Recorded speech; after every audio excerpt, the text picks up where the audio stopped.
Sanjenjo fue el lugar del que partió el rey don Juan Carlos rumbo a su retiro voluntario a Abu Dhabi, y ese ha sido el punto de retorno a España.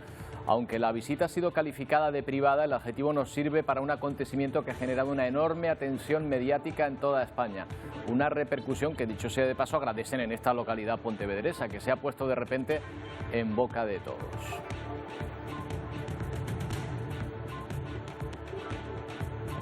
¿Qué tal? Buenas tardes. Si una nueva enfermedad menos contagiosa que el COVID vuelve a plantear la necesidad de las vacunas para combatirla.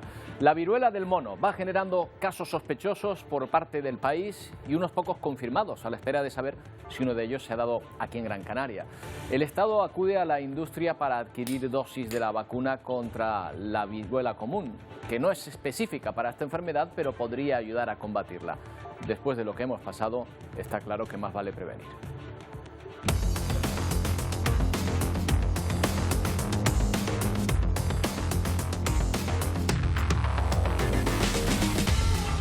También es verdad que una parte de la población en nuestro país tiene esa vacuna en su calendario vacunal, pero a los niños españoles se les dejó de inocular en los años 80. La cuestión es si debería haber una vacunación masiva o solo de los que estén entre los grupos de contacto de los enfermos.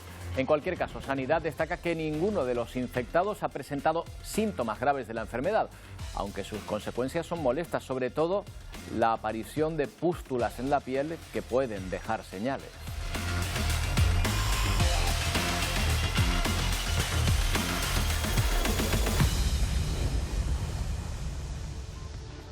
La ONU ha apretado el botón de alerta por una posible hambruna entre los países más pobres, sobre todo en África. Estas imágenes son de un hospital en la capital de Chad, donde se atiende a cada vez más niños con desnutrición que empiezan a llegar ya. También la guerra de Ucrania tiene parte de culpa de esto al encarecer el precio de los cereales, que en muchos de estos países simplemente no pueden pagar. Nuestro colaborador Pepe Naranjo ha estado allí, ha comprobado que la advertencia de la ONU es un problema real, que ya empieza a notarse en el continente vecino. Luego hablaremos con él. Y la cifra de desaparecidos en México es escalofriante. Más de 100.000 personas se encuentran en paradero desconocido, al margen de los asesinatos confirmados, siendo por cierto los de mujeres los más frecuentes, pero también de víctimas de la corrupción y la persecución política, como por ejemplo los periodistas. El gobierno de López Obrador prometió reducir el índice de criminalidad hace 2 años y medio, cuando llegó al poder, pero lo cierto es que no ha parado de aumentar. Y nos centramos en esa visita de Su Majestad el Rey en nuestro país. La vuelta de don Juan Carlos ha provocado discusiones políticas y mucha expectación en el lugar donde se aloja, en Sanjenjo, donde son cientos los periodistas que se han acreditado para seguir sus pasos, y decenas los vecinos de la localidad que también quieren ver de cerca al monarca. El Bribón volverá a navegar con Juan Carlos I al timón. Máxima expectación en su segunda aparición pública tras pisar suelo español. Más de 200 periodistas acreditados de más de 100 medios de comunicación han captado cada uno de los movimientos del rey emérito, visiblemente más delgado. Hemos venido aquí a verlo llegar y verlo en persona. Después de 2 años me parece que merece la pena. Sí, señor, que sí, que es donde estaba. Muy bien recibido, como fue siempre. Y si hay que juzgarlo, que lo juzgue la justicia. A su llegada, vítores de algunos espontáneos que aguardaban su reaparición en el Club Náutico de Sanjenjo. Los bares y comercios de la zona aseguran que con la llegada del rey Juan Carlos I, la visita de turistas es aún mayor y se espera un impulso económico. Su regreso a España ha dejado alguna que otra curiosidad. Más de 6.000 personas rastrearon su vuelo. Llama la atención también que un avión de la compañía canaria Vinter fuera testigo del regreso del rey emérito 655 días después de su marcha a Abu Dhabi. Pues ya ven, se ha convertido don Juan Carlos en todo un atractivo turístico en la zona. Y en cuanto a lo sanitario, la preocupación ahora está puesta en la viruela del mono. En todo el mundo parecen descubrirse cada día más casos. Aquí en Canarias, la Consejería de Sanidad ha admitido que ya son dos los casos que están a la espera de confirmación del Centro Nacional de Microbiología. El nuevo caso sospechoso es en Tenerife, un varón que evoluciona favorablemente y que, como el localizado en Gran Canaria, ni siquiera está hospitalizado. En toda España ya son 23 los casos confirmados y más están a la cola de hacerlo. Todos se encuentran bien en su domicilio. En nuestro país son más de 20 casos de viruela del mono confirmados y una veintena de casos sospechosos. Y ahora están pendientes de que estas 23 muestras sean secuenciadas para determinar de qué tipo de viruela se trata. Hasta la fecha, de los otros 30 análisis secuenciados por el Instituto de Salud Carlos III, sí confirman al menos 7 casos. Por tanto, conforme se vayan recibiendo las muestras y especialmente cuando se realicen las pruebas pertinentes, los análisis, les daremos cumplida información. Por lo que habrá que esperar para conocer los resultados. En cuanto a los casos sospechosos en Canarias, son casos molestos porque claro, son vesículas que duelen, mucha fiebre, se te inflaman los ganglios, ya sea inguinales o de cuello, pues algo molesto, pero no pasa de ahí. Las autoridades de momento piden calma porque los casos que hemos visto tanto en el Reino Unido como en Madrid, lo que nos han pasado, la información que nos han pasado mis colegas, es que son casos leves. Y además hay vacuna como solución. Confiere un cierto grado de protección, efectivamente. Se han descrito eficacias de hasta un 85% a la hora de prevenir la enfermedad con las personas. A esto se le suma el estado de alerta de todos los centros sanitarios para poder detectar a tiempo otros posibles contagios. Bueno, acaban de escuchar a Julio Álvarez Sánchez, epidemiólogo veterinario especializado en enfermedades transmisibles de animales a hombre, a quien saludamos ahora en directo. ¿Qué tal, Julio? Buenas tardes. Hola, muy buenas tardes. Bueno, se está hablando de la adquisición de vacunas de la viruela y le hemos escuchado decir que podrían servir en parte para prevenir, aunque no sea el mismo virus exactamente, ¿verdad? Sí, así es. La vacuna de la viruela, el virus que utiliza, digamos que está próximo genéticamente al virus de la viruela del mono, entonces otorgaría un cierto grado de protección cruzada. Tengo entendido que hasta los años 80 se nos vacunaba de la viruela en concreto. ¿Serviría todavía esa inmunización ahora para combatir esta epidemia? Bueno, epidemia todavía no, esta enfermedad, perdón. Sí, bueno, en principio la inmunidad que confiere la vacuna frente a la viruela lo que nos dice las evidencias es que es de larga duración, por lo tanto pues duraría bastantes años y por lo tanto es razonable pensar que esas personas tendrían un cierto grado de protección en caso de infección frente al virus del mono, y esto es también un poco lo que dice la evidencia que existe de la casuística de los casos en los países endémicos, donde pues bueno, parte del resurgimiento de esta enfermedad en esos países se atribuye al cese de las campañas de vacunación frente a viruela que cesaron en los años 80 y que por lo tanto hacen que la mayor parte de la población ahora no tenga ese grado de inmunidad conferida frente al patógeno al virus de la viruela del mono conferida por la vacuna frente a la viruela tradicional.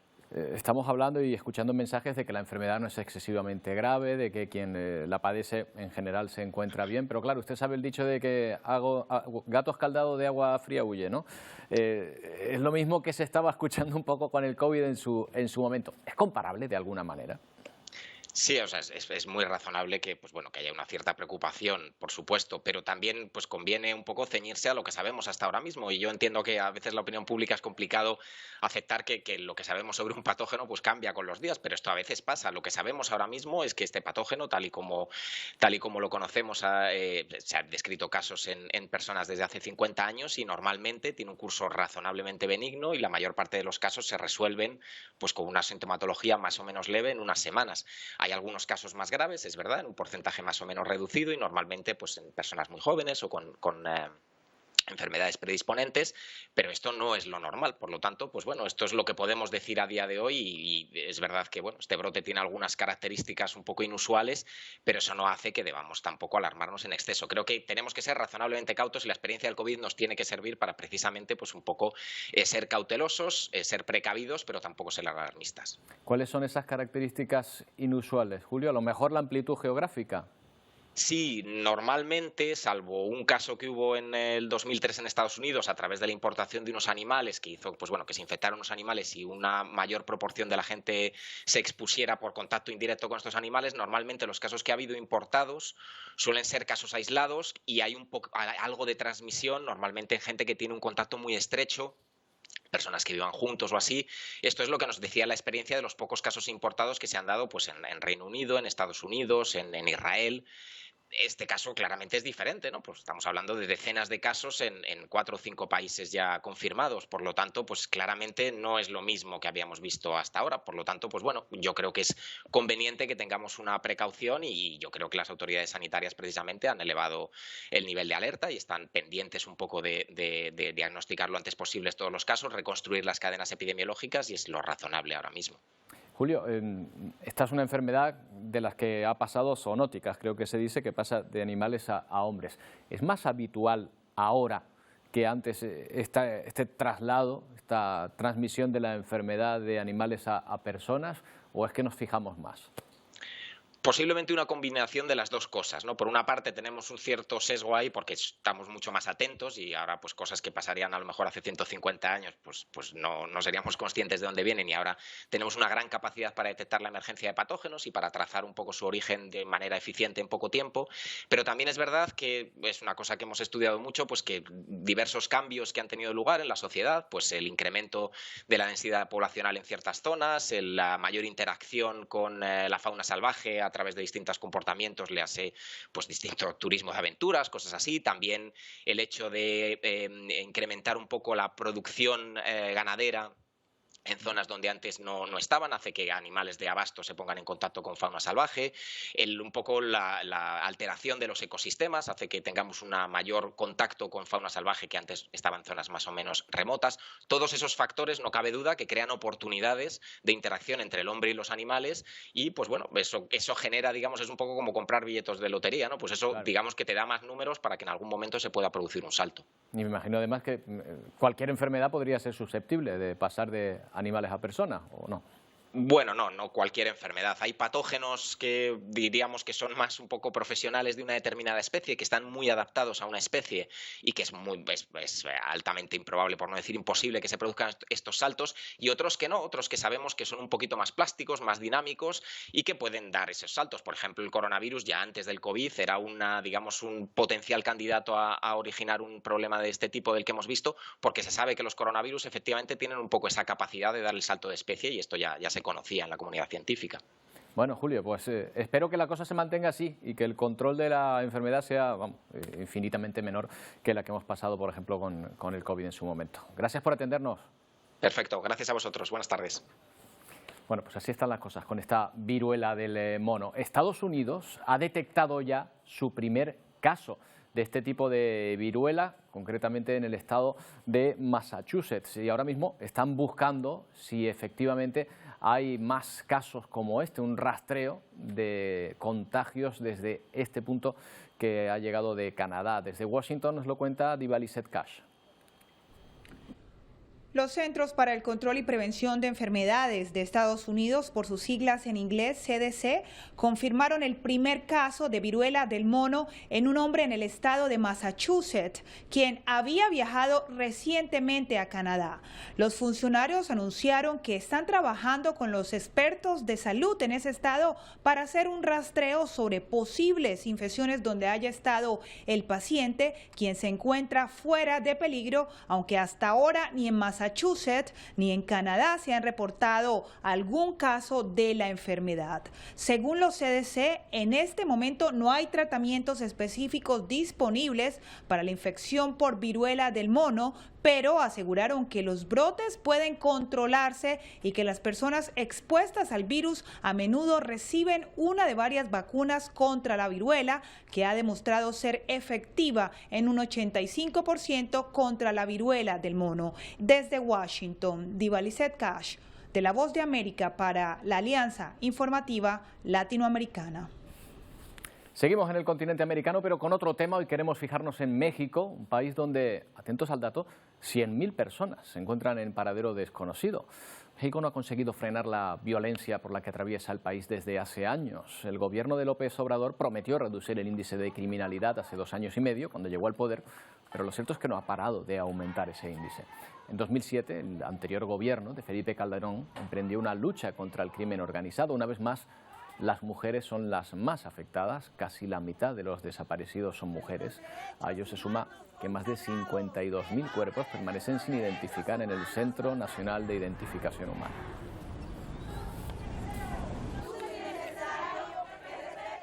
Hablamos con Roberto Ruiz, periodista de Televisión Azteca. ¿Qué tal, Roberto? Buenas tardes. Buenos días en México.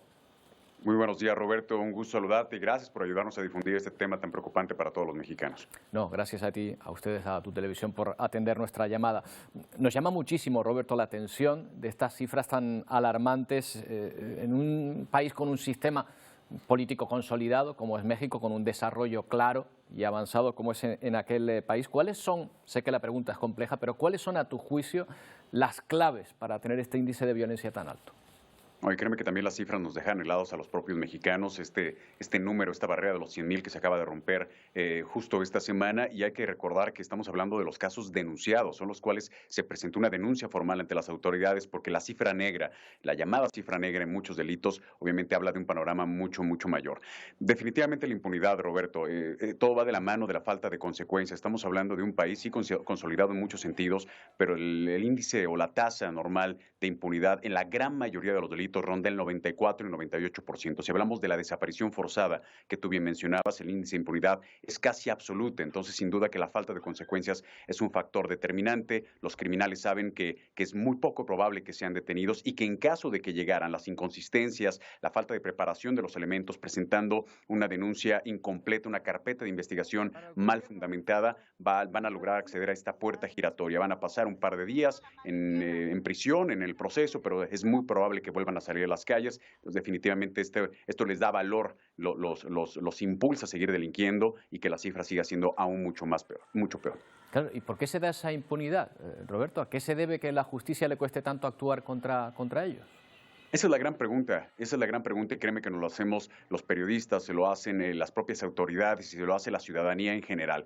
En el tema de desapariciones, incluso hablamos con la Comisionada Nacional de Búsqueda y ella nos hablaba de esfuerzos que tiran en sentidos diferentes, mala coordinación de los elementos y estos esfuerzos jalando en diferentes sentidos, sin duda que les impiden el avanzar. Entonces, lo que se hace falta es una depuración de los sistemas de seguridad, principalmente de las fiscalías, que tiene que ver también con el tema político, ¿no? Hay algunos estados, algunos municipios o alcaldías, las cuales están gobernados por partidos de oposición, los cuales se van aventando la bolita con el gobierno o con el partido en el poder en este momento. Entonces, esta falta de coordinación, de homologación de criterios, sin duda que empantana aún más los procesos ya de por sí complicados, el tema de la tramitología, del enviar el oficio, que te lo regresen, esperar tiempo vital que se gasta en esta tramitología y que no tiene a las autoridades buscando a las personas en las calles o ejerciendo acción en contra de los delincuentes. México, Roberto, tiene un sistema federal.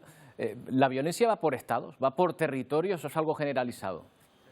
Definitivamente impacta a la gran población, a la gran mayoría del territorio mexicano. Sí hay estados con los cuales los índices de violencia son mucho mayores, pero lo más preocupante, Roberto, es que vemos estados en los cuales era impensable hace 10, 15 años hablar de violencia, que el día de hoy están en la cima de esta escala, y particularmente un caso, el de Sonora, el de Cajem, este municipio, el cual yo soy de aquella ciudad, e insisto, y te lo puedo contar de viva voz, hace 15, 20 años la gente dormía en las calles, sobre todo por el clima. Es una zona muy calurosa, dormía en las calles, dejaba las ventanas de los carros abiertos, las puertas de las casas abiertas. El día de hoy, Cajem, este municipio, se cuenta como la cuarta ciudad más violenta a nivel mundial, no nada más nacional, con tiroteos, con levantamientos, con estos secuestros o desapariciones forzadas. La gente tiene miedo de salir a las calles y sin embargo, lo más preocupante es que ha pasado ya durante tanto tiempo que la ciudadanía ha comenzado a normalizar estas situaciones. Dice, es el día a día, es lo que tenemos, con lo que tenemos que vivir.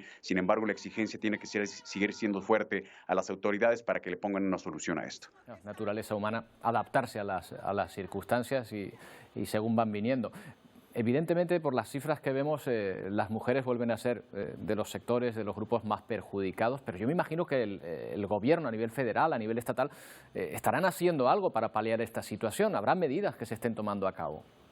Vienen los pronunciamientos, como bien lo saben, y esto es de la clase política en general. Vienen las exigencias, las posturas, las promesas, no nada más de campañas, sino ya en funciones donde va a haber sentencias, donde va a haber consecuencias al respecto. Sin embargo, no las vemos ya en la calle.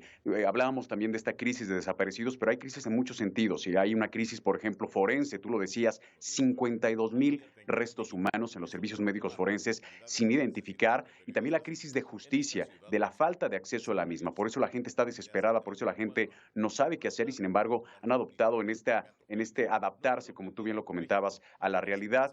Vaya, medidas internas en las familias, no salir a diferentes horas, estar siempre en comunicación. Y es complicado, Roberto, cuando las acciones tienen que venir desde la sociedad, cómo han tenido que protegerse o protegernos como grupo. Manda tu ubicación, mándame tu ubicación real cuando salgas o definitivamente no salir. Sin embargo, tú estarás de acuerdo, no es una solución a esto y es algo que tenemos que seguir, levantando la voz en este sentido. Una última cuestión. Ahí está también el asesinato de periodistas, en concreto. Más de una decena, creo que ya, en lo que llevamos de año. Aquí nos estamos haciendo eco también de esa situación en este programa. Roberto, ¿ser periodista en tu país se ha convertido en una profesión de riesgo? Es el principal país, el más peligroso para ejercer la profesión y para muestra lo que ocurrió el 9 de mayo pasado allá en Veracruz. Yesenia Mollinedo y Joana García, 2 periodistas que fueron asesinadas a sangre fría con una pistola y sin embargo no ha habido consecuencias. Y creo que eso es un gran ejemplo, Roberto, el que tú mencionas y cimenta lo que yo te comentaba de la falta de consecuencias. Días después, hace un par de días, capturan a una persona, la presentan ante los medios de comunicación como el autor material de estos asesinatos para que horas más tarde fuera liberado, porque se trataba de un homónimo. Agarraron a un inocente y finalmente horas después tuvieron que liberarlo. Eso en el mejor de los casos para el individuo, porque tú lo sabes, en medio de esta situación complicada que se vive a nivel nacional, hay muchas personas inocentes que se encuentran dentro de prisión simplemente porque la autoridad, bajo la presión de los medios, bajo la presión de la sociedad, capturan a algo estos chivos expiatorios para poder dar carpetazo a los temas y simplemente salir del paso. Bueno, la situación es complicada. Roberto, otro día hablaremos para hablar de las cosas buenas de México, de las buenas noticias que nos llegan de ese país al que queremos tanto. Gracias también a la televisión azteca, hermanada con Televisión Canaria a través de la Alianza Informativa Latinoamericana. Y un saludo, tocayo, no sé si se dice tocayo allí también. México es un país de muchos rostros, muchos positivos, lamentablemente también tenemos que hablar de los que no nos gusta comentar, de los que no deberían de existir. Saludo a tu audiencia y gracias por la oportunidad. Venga, gracias, Roberto. De vuelta a Europa, la guerra en Ucrania se recrudece, más si cabe en la región del Donbass. Los bombardeos rusos han causado al menos 20 muertos, 50 heridos en el este del país en las últimas horas. El presidente Zelensky asegura que la región oriental ha sido completamente destruida. Це не має і не може мати жодного військового пояснення для Росії. Це свідоме і злочинне намагання вбити якнайбільшу кількість українців. Зруйнувати якнайбільше житлових будинків, соціальних об'єктів, підприємств. Це те, що отримає кваліфікацію геноциду українського народу і за що окупанти точно постануть перед правосуддям. Bueno, un ejemplo de esa destrucción de las fuerzas invasoras lo encontramos en esta aldea, en la región de Donetsk. Varios misiles han impactado en un área residencial, destrozando 3 edificios de vivienda. Por suerte no se han registrado víctimas mortales en este ataque, al menos. El ministro de Defensa ruso ha asegurado hoy que sus tropas tomarán pronto el control de la región de Lugansk. Y las Fuerzas Armadas de Ucrania siguen avanzando para liberar por completo la región de Kharkov. En Kukusitva, una de las aldeas recuperadas por el ejército ucraniano, la población vuelve a salir a la calle después del repliegue ruso. Casi 100 personas, la mayoría ancianos y niños, vivieron en sótanos durante 2 meses, sin electricidad, gas ni alimentos, mientras sus viviendas, sus apartamentos, estaban ocupados por soldados rusos.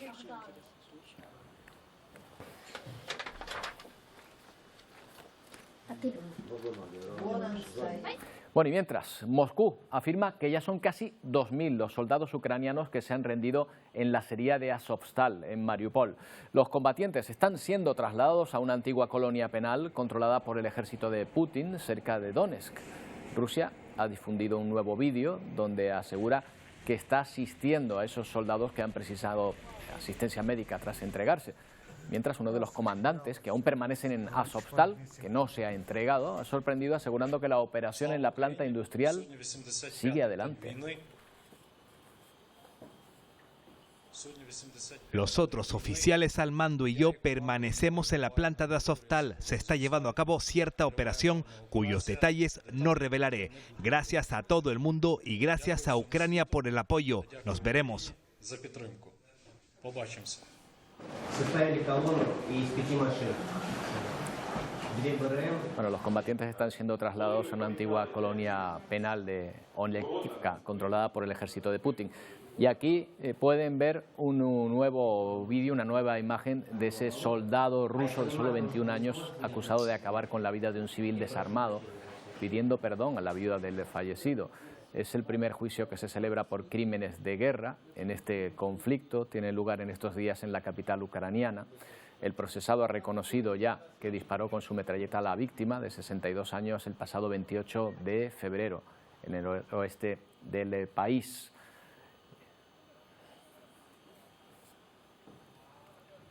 Y Rusia acaba de anunciar que desde este sábado suspende el envío de gas a Finlandia por negarse a pagar en rublos, aunque a nadie escapa que podría ser la primera consecuencia tras la solicitud del país nórdico de formar parte de la OTAN. Putin ya había amenazado con adoptar decisiones tras el anuncio no solo de Finlandia, sino también de Suecia, países que podrían alargar su adhesión tras el anuncio del presidente turco de insistir en oponerse a este ingreso. Tayyip Erdogan se reunirá mañana con el gobierno de Finlandia para acercar posturas. Y es que Turquía podría frustrar la adhesión de Suecia y Finlandia a la OTAN. Erdogan afirma que estos países albergan a grupos kurdos que considera terroristas. Este país ha cometido errores en el pasado y no volverá a ocurrir. Continuaremos con nuestra decisión. Les hemos dicho a nuestros aliados que diremos no. Erdogan compara a estos países con Grecia, que entró en la alianza en 1980 y acoge también a partidos políticos considerados una amenaza para Turquía. Esta negativa pondría en jaque las intenciones de aceptar de urgencia ambas democracias, que podrían recibir la aprobación en la próxima cumbre que se celebrará en junio en España. Mientras, los líderes de ambos países candidatos han viajado a Estados Unidos para reunirse con el presidente Joe Biden. Finland and Sweden make NATO stronger. Finlandia y Suecia fortalecen a la OTAN no solo por su capacidad, sino porque son democracias fuertes y necesitamos una OTAN fuerte y unida, dice Joe Biden. En esta visita, ambos líderes europeos han querido tranquilizar al presidente turco. Nos tomamos el terrorismo en serio y lo condenamos en todas sus formas. Estamos activamente comprometidos en combatirlo, explica el presidente finlandés. Por su parte, la primera ministra sueca anuncia que mantendrá diálogos con todos los países miembros para resolver los problemas.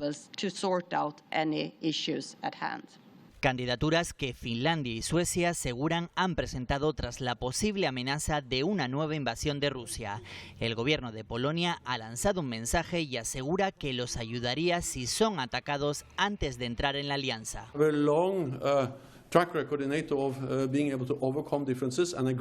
A veces hay algunas diferencias, pero tenemos un historial para superarlas, asegura el secretario general de la OTAN. En esta rueda de prensa, Stoltenberg ha asegurado que seguirán apoyando a Ucrania para que finalmente gane la guerra.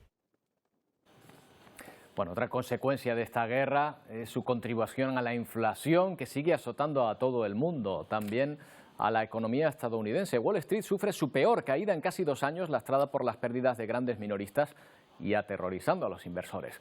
Los expertos no prevén una recesión, en todo caso, antes de 2023. El indicador Standard & Poor's, el índice más representativo de los mercados de Estados Unidos, ha experimentado este año una caída del 18% respecto a su máxima cotización más reciente, quedando muy cerca de un mercado bajista conocido en la jerga bursátil como mercado del oso.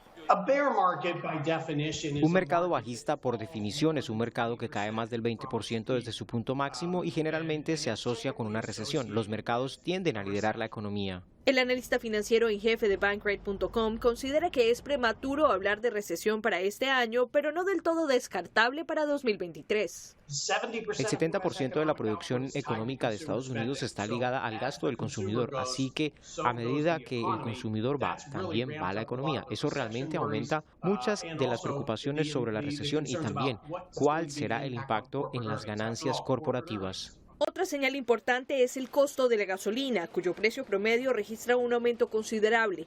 Según la Asociación Automovilística Estadounidense AAA, el promedio nacional de hoy por un galón de gasolina es de 4,48, que es 40 centavos más que hace un mes y $1.43 más que hace un año. Esa recesión que esperemos que no llegue a materializarse. Una pausa y volvemos enseguida. Tenemos muchas cosas que contarles ahora.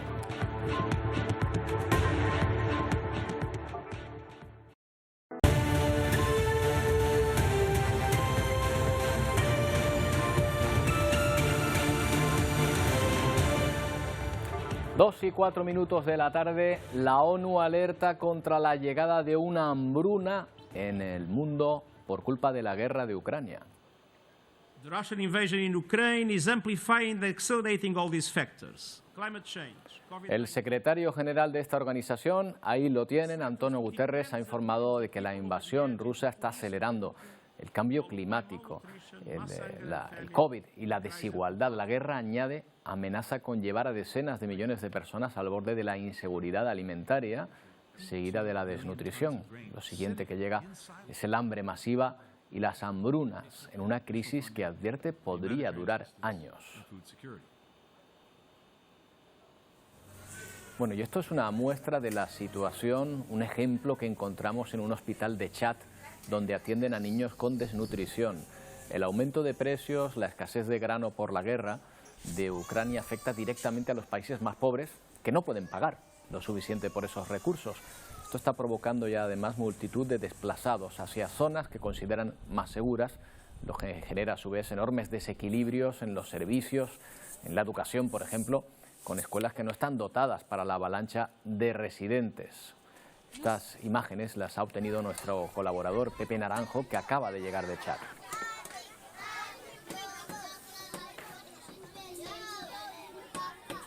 Y con él hablamos a continuación. ¿Qué tal, Pepe? Buenas tardes, ya estás de vuelta en España, ¿verdad?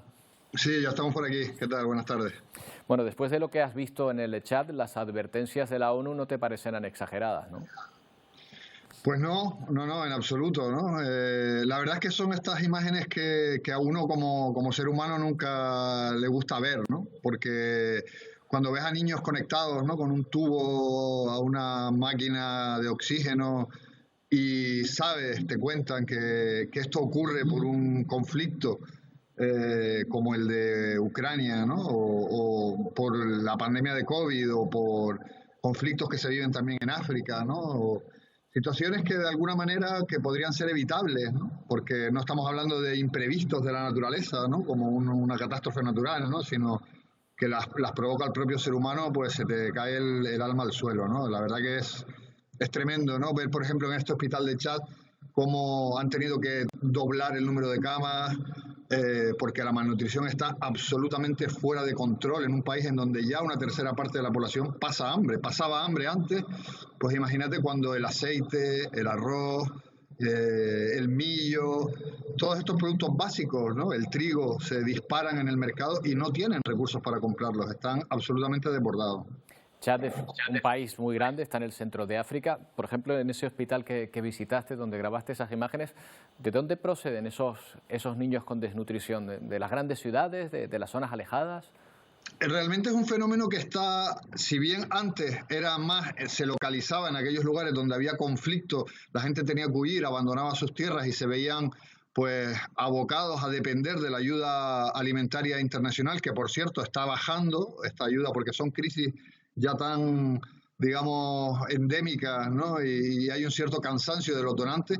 Pues ahora ya el problema afecta a todo el país. Estas imágenes en concreto son de Yamena, de la capital de Chad, y la mayoría de estos niños proceden de los barrios de la periferia, donde se han ido instalando las personas que vienen huyendo de la sequía, del hambre, de la guerra, y que se acaban instalando en estas periferias y que son las primeras víctimas de esta tremenda subida de precio global que está provocando pues una catástrofe.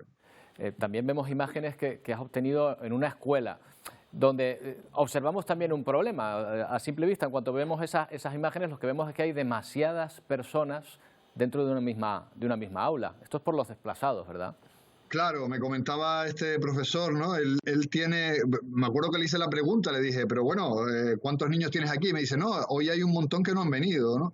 Más de 200 niños en un aula que no reúne las condiciones, en las que no hay absolutamente ningún tipo de material, en el que lo único que puede hacer ese pobre profesor es limitarse a repetir la lección y a ver si los niños se enteran o no.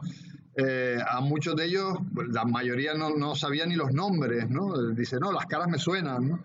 Estas son las situaciones que se dan fruto de estos conflictos, ¿no?, enquistados, como es el de Boko Haram en Chad, y al que, insisto, se suma además ahora el problema de los desplazados climáticos y los desplazados por hambre, ¿no? Una situación realmente, bueno, pues no se me ocurre otra palabra que catastrófica. Ahí estamos viendo esas imágenes a las que estamos haciendo referencia. Eso es un aula de una escuela en una de las aldeas donde ha estado Pepe Naranjo. Bueno, vamos a cambiar de asunto, Pepe, pero en el mismo continente, cerca de Chad, además, o relativamente cerca. El primer grupo de solicitantes de asilo transferido por Reino Unido va a llegar a finales de mayo a Ruanda, lo ha confirmado el portavoz del gobierno del país. Van a ser las primeras 50 personas que se quedarán en una residencia que ya están preparando. En abril, el Ejecutivo británico, esa es la residencia en cuestión, anunció que enviaría a los migrantes que llegaban al Reino Unido a este lugar, al este de África. El plan fue criticado por las organizaciones de derechos humanos, pero la administración de Boris Johnson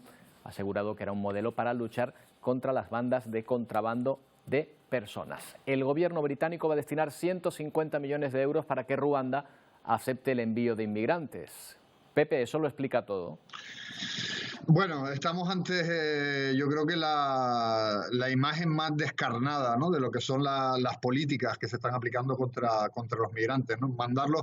Aquí hay muchos elementos, ¿no?, que se pueden comentar. En primer lugar, expulsar a ciudadanos de terceros países a Ruanda, precisamente, que además es un país en donde las libertades, en fin, no es precisamente el país más democrático de África, ¿no?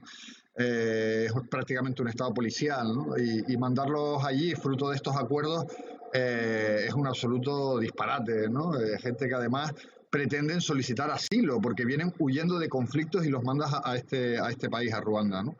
Yo creo que es una muestra más de estas políticas absolutamente inhumanas, ¿no? Porque es verdad que lo del Reino Unido con Ruanda es tremendo, ¿no? Pero no nos olvidemos que, por ejemplo, España también manda migrantes a Mauritania, aunque no sean mauritanos, ¿no? O que externaliza la vigilancia en países como Marruecos, Argelia, etcétera, ¿no? Para tratar de impedir que la gente llegue, ya ni siquiera que llega a España, pero que no pueden ni siquiera pedir asilo, ¿no? O lo hacemos con Níger, que es un país que también se ha convertido está lleno de centros de acogida de solicitantes de asilo, ¿no? Es, digamos, una línea que se ha estado siguiendo en los últimos años, y que esto de Boris Johnson, del Reino Unido con Ruanda, digamos que es la imagen más cruel, ¿no?, más descarnada. Bueno, pues dará que hablar seguro esa noticia, ese asunto, si puede seguir adelante, si los tribunales lo permiten. Gracias, Pepe. Un abrazo. Un abrazo. Bueno, ayer les contábamos cómo Canarias ha conseguido quedar exenta del impuesto del queroseno hasta 2030. Esa excepción ya ven que tiene fecha de caducidad y límite en los vuelos en los que se aplica. Por el momento solo en los que van de las islas a la península o viceversa. Por eso los diferentes archipiélagos de la Unión Europea han hecho frente común para que ese impuesto tampoco afecte al transporte marítimo o a los vuelos interinsulares. De no lograrse, el impuesto podría trasladarse en un alza de los precios de los billetes. ¿Y cómo podría afectar al movimiento de pasajeros en caso de no ampliarse esa excepción, de no aplicarse en vuelos entre islas? Juan Manuel Martínez Mourín es vicepresidente de la Asociación Española de Transporte, consultor en movilidad, transporte y transformación digital y profesor en escuelas de negocios. ¿Qué tal, Juan Manuel? Buenas tardes. Hola, buenas tardes. Bueno, ya se imaginará que aquí en las islas, donde volamos con frecuencia, pues este tema importa mucho. ¿Han calculado cuánto puede encarecer este impuesto verde el precio de los billetes? Hombre, desde luego, en el momento en que lo aplique, realmente no encarecería el precio de los billetes en cualquier modo de transporte que no utilice combustibles, biocombustibles o combustibles con bajas emisiones o con muy bajas emisiones. En algún momento, además, cero emisiones. Se pretende llegar a ello. Ese es el objetivo del paquete Fit for 55, que es el que entra en vigor y para el que se ha conseguido una moratoria en la aplicación de los impuestos al queroseno, a las gasolinas y al gasoil, en definitiva a combustibles fósiles tradicionales. Entonces, evidentemente, si el modo de transporte, si el vehículo de transporte, ya sea barco, avión, autobús, camión, vehículo particular, sigue funcionando con los mismos combustibles, van a notar un incremento de coste enorme. Lo que se pretende precisamente es, con este impuesto, que es enormemente gravoso, es forzar a la sociedad, a las empresas, a las personas, a moverse hacia estos nuevos combustibles, hacia estos nuevos vehículos capaces de funcionar con esos combustibles. En el caso concreto de la aviación son los biocombustibles o el bioqueroseno, podríamos llamarle así, claro, de origen biológico. En lo que se empuja, bueno, a las compañías, a las grandes empresas a hacer esto, por lo pronto, quien va a pagar por lo pronto más es el usuario.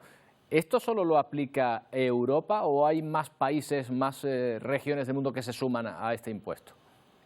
En Europa desde hace ya tiempo somos los adalides del ecologismo, de la economía verde y de la transformación a cero emisiones, o por lo menos el camino a la transformación a cero emisiones. No, en otros países no están todavía en esta fiesta y mucho menos en países que no sean del primer mundo, del más desarrollado. Pero en cualquier caso, los países que no están en la Unión Europea, dentro de lo que es Europa, pues de momento no están en este discurso, en este movimiento. Solo Europa, de momento. Lo digo porque al margen, evidentemente, de lo loable que es la intención que se pretende, pues imagínese aquí, por ejemplo, que competimos con destinos turísticos como Turquía o Egipto, ellos no van a tener que subir el precio de los billetes, por ejemplo, por este impuesto, ¿no? Si el origen, si la compañía aérea o el origen no es de Europa, pues evidentemente no, pero cualquier barco, avión, camión, autobús que vaya a circular por Europa o por el espacio europeo o por la zona marítima europea tendrá que aplicarlo. José Manuel, el impuesto afectaría también, ha comentado, al transporte marítimo, o sea, no solo estamos hablando del transporte aéreo, ¿no?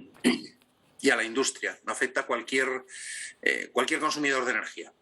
¿Es verdad en todo caso que el transporte marítimo se está adaptando con mayor rapidez a los combustibles alternativos y menos contaminantes?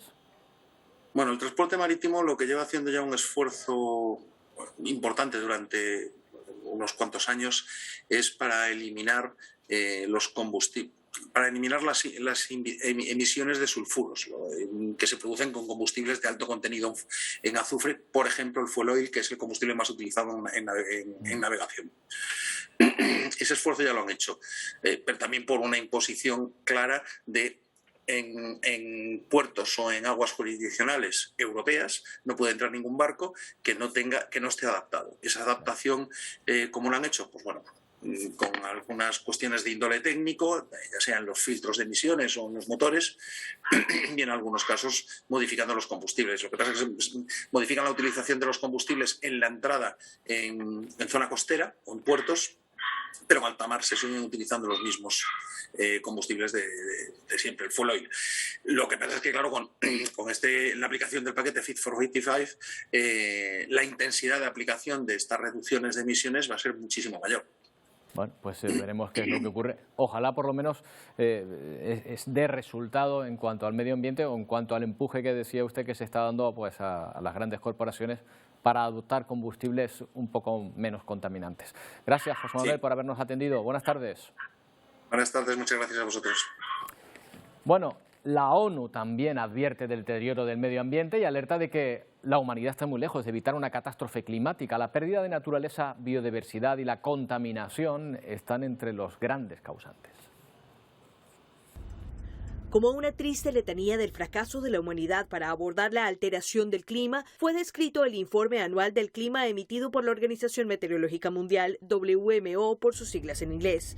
No se ha avanzado, al menos no de manera significativa, para rescatar el planeta. Cualquier cambio no es tan instantáneo. O sea, aunque nosotros se frenaran emisiones o hubieran reducciones importantes, cualquier reducción no se va a notar en el corto plazo. Nosotros no vamos a ver avances concretos en 6 meses. El documento insiste en que se trata de una labor de persistencia y que las noticias actuales no resten urgencia de la crisis climática. Cuando tú llenas una bañera con agua caliente, tú te puedes bañar en la bañera, sales y el agua se mantiene tibia. El mar se demora en calentarse y se demora en enfriarse. Entonces, cualquier cambio, cualquier mejora en el sentido de que tenemos que enfriarlo, por ejemplo, no es inmediato. Ahora estamos hablando a nivel global. El secretario general de la ONU propone tratar las energías renovables como un bien público y el compromiso a largo plazo de gobiernos con un pronto inicio. Y Oklahoma se ha convertido en el primer estado de Estados Unidos en prohibir el derecho al aborto, aunque falta que el gobernador de aquel estado lo ratifique con su firma, se da por hecho. Este jueves se aprobaba el proyecto de ley que castiga a aquellas mujeres que quieren interrumpir su embarazo. Las clínicas, dicen, van a dejar de prestar sus servicios desde el momento en que el gobernador firme el documento que lo penalice. Cabe mencionar que en Oklahoma solo este año se han aprobado más de una docena de medidas contra el aborto. Y es noticia también una persecución policial en Argentina que terminó de esta manera.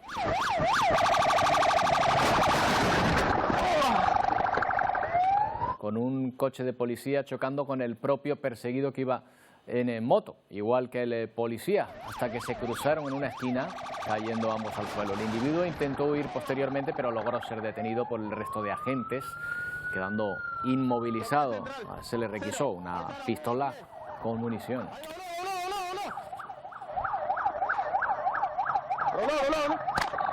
Bueno, estos días ha estado de plena actualidad Martinica. Ya saben que allí se ha celebrado la conferencia de regiones ultraperiféricas, las RUP, en las que Canarias ha recibido el respaldo para albergar la sede de la futura Agencia Europea de Turismo. Pero hoy no vamos a hablar de esa conferencia, sino del trabajo de un canario que estuvo allí de Erasmus. Luis Cabrera Rodríguez permaneció en Martinica, en las Antillas Francesas, entre septiembre del 17 y junio del 18. Aprovechó bien la instancia. Entre otras cosas, ideó la primera guía de playas de Martinica. La guía se ha publicado recientemente en una editorial francesa y está cosechando muy buenas críticas.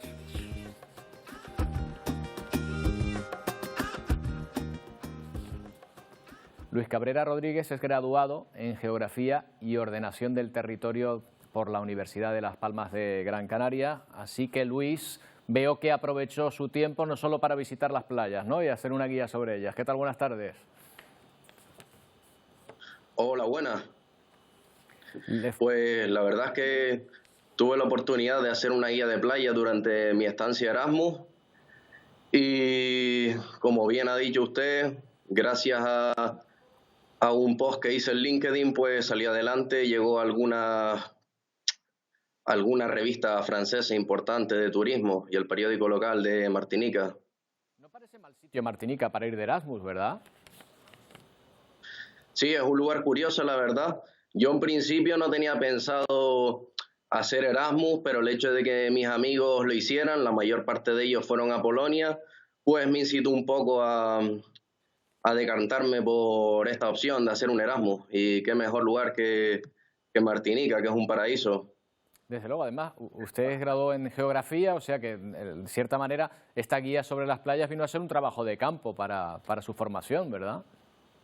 Exacto. En parte, antes de ir, yo tenía pensado hacer algún tipo de proyecto o algo. No pensé que fuese a hacer una guía de playas en concreto y, curiosamente, el detonante de este proyecto fue el hecho de que yo tenía un nivel de francés muy bajo y entonces me iba bastante mal en la universidad y en el segundo cuatrimestre nos propusieron trabajar en la oficina de turismo aquellos que tuviésemos un buen nivel de inglés y de español. Y entonces compaginé el hecho de trabajar en la oficina de turismo por la mañana, que me facilitó muchas fuentes de información, y luego trabajar toda la tarde en el manuscrito, hasta las 2 o 3 de la mañana en numerosas ocasiones. Dormí bien poco el segundo cuatrimestre. Ya me imagino. Oye, Luis, ¿son difíciles de encontrar estas playas? Estamos viendo imágenes de playas maravillosas, pero en esa guía que tuvo que realizar, ¿tuvo que meterse en lugares muy recónditos o no? ¿O es fácil hallarlas? Pues la mayor parte de estas playas, a diferencia de Gran Canaria, de mi isla natal, son bastante fáciles de acceder a ellas, menos en la vertiente norte, por ejemplo, que hay que atravesar algunos senderos muy frondosos en cuanto a vegetación y demás, y costas de acantilados, pero la mayor parte de las playas son accesibles. Bueno, Luis, pues ¿ha vuelto a Martinica? ¿Ha podido volver a esa isla?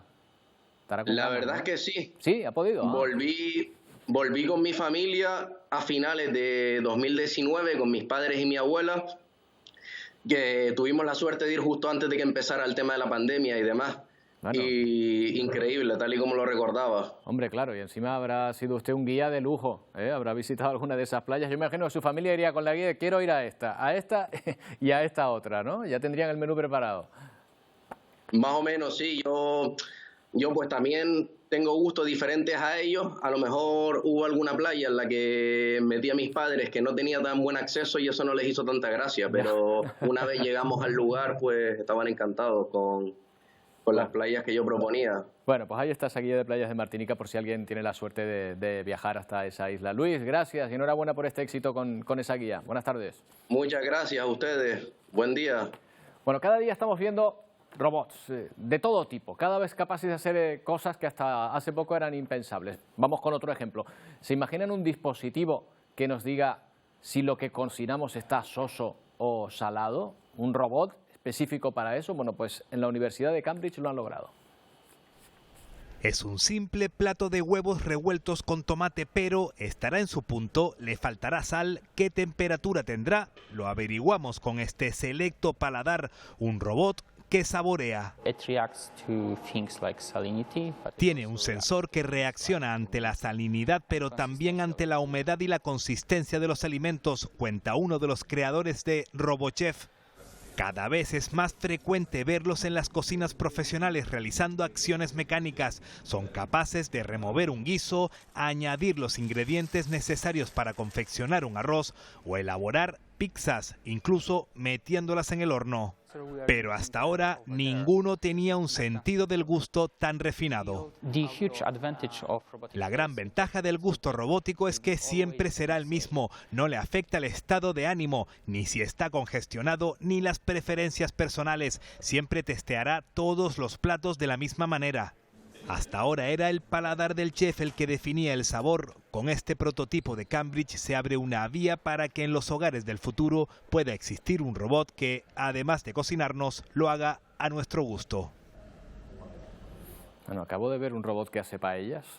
No sé si es un sacrilegio o un avance fundamental para la humanidad, pero bueno, habrá que pensarlo. Bueno, recuerdan que el otro día estábamos hablando de la situación de Venezuela con un ciudadano que nos contaba que él percibía cierta mejoría a la hora de conseguir víveres en su país, con la apertura y la retirada de sanciones de Estados Unidos, pero la desnutrición, según los datos, sigue siendo una de las asignaturas pendientes en aquel país. Un tercio de los menores tiene problemas de crecimiento. Según estudios de algunas ONG, en el país los niños experimentan retraso en su desarrollo a causa del hambre. A pesar de que esta niña luce a simple vista sana, su cuerpo esconde un problema. No crece, pues. Siempre se queda chiquitica, que a veces como, yo digo, vamos, es falta de alimento, que falta en la casa. Así como ella, un tercio de los niños en Venezuela miden entre 6 y 8 centímetros menos del promedio para la edad de 5 años, según la organización no gubernamental Cáritas. Ese retardo del crecimiento puede suceder incluso en niños que no han tenido hambre, sino que han comido lo suficiente, pero la calidad nutricional que están comiendo no es adecuada, no tiene suficiente calcio, no tiene suficiente zinc, no tiene suficiente vitamina A. Ahí hay un montón de neuronas que no se desarrollaron, ahí hay un montón de habilidades motoras que no se desarrollaron detrás de cada uno de esos centímetros. En los barrios pobres de Venezuela, la mayoría de las familias solo puede dar a sus hijos la harina y el arroz que vienen en las bolsas de alimentos subsidiados que distribuye el gobierno. Eso es justo lo que hay en el refrigerador de Ana, madre de 2 niños. Uno de ellos sufre de desnutrición desde que nació. Es muy difícil. Y nada más darle la proteína, el queso, el huevo, y por lo menos que tú le pongas la mitad y la mitad al otro y ellos se vean así como que, mamá, tengo más hambre. Tú te quedas, tú se agarras de tu comida y le das a ellos. Venezuela es el segundo país del continente con la cifra más alta de retardo en el crecimiento infantil después de Guatemala, de acuerdo con las cifras de la ONG Cáritas. Y vamos a terminar con una música íntimamente relacionada con estas imágenes que ven. Escuchen.